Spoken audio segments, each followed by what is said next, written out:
Kim Chu, palaban sa laplapan. Paulo, nakipagsabayan. Sakit sa panga, sa kilig.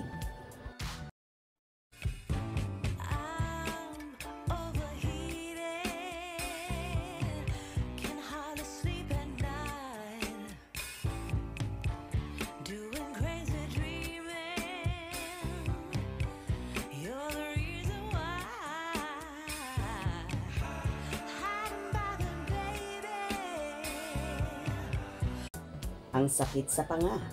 Yan nga ang reaksyon ng mga nakapanood na ng pelikula ni Kim Chu at Paolo Avellino. Kasi naman mula sa umpisa hanggang dulo ng pelikulang My Love Will Make You Disappear, wala kang gagawin kundi ang tumili ng tumili sa sobrang kilig.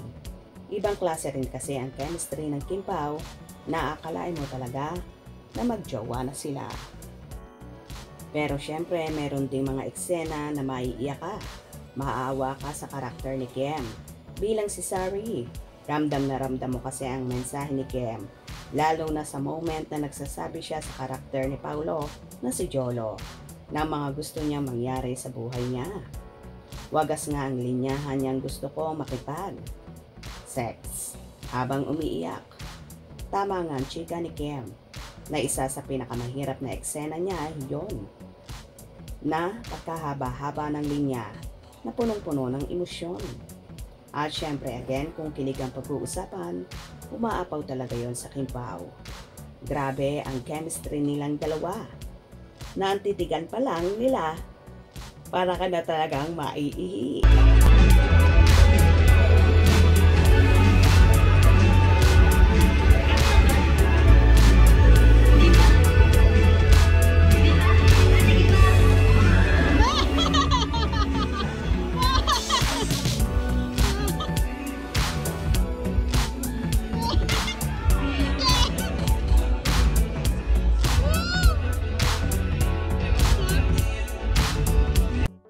At halikan ba ka mo? Ay nako, mukhang tinodo na ni Direk Chad Vidanes ang lahat ng alam niya sa klase ng halikan na mga artista ha. Parang ako ang napagod sa dalawa dahil sa matitinding laplapan nila. Wala ngang katapusang pilian na may sigawan pang Kim Pao. Kim Pao, Kim Pao ang maririnig mo ha. At kahit sina Paulo at Kim, parang hindi makapaniwala na ganun pala ang ginawa nila sa harap ng kamera. Aba, hindi lang kasi si Paulo ang laban na laban sa laplapan, kundi pati na rin si Kim ha. May mga moment nga na feeling ko binuka pa ni Kim ang bibig niya para yang makapaglaro ang mga labi ni Paulo. Kaloka. Pero syempre wholesome pa rin ang pelikula. Kuhang-kuha pa rin ang My Love Will Make You Disappear, ang kilig ng mga manonood na kahit ang simpleng pagpapakyut ng mga bida, sapat na sa panlasa. Pero mapapamura ka talaga sa kagwapuhan ni Paulo.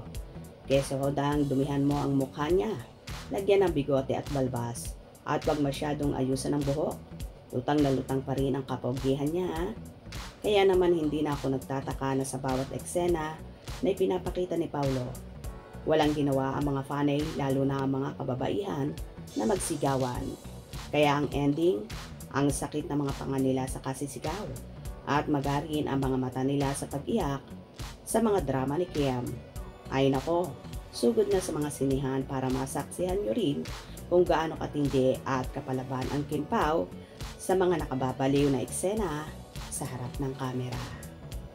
Kaya guys, para kayo mismo ang makasaksi sa naturang movie, ay manood na sa malapit na sinihan sa inyong mga lugar. Hope you enjoyed. Please subscribe for more info.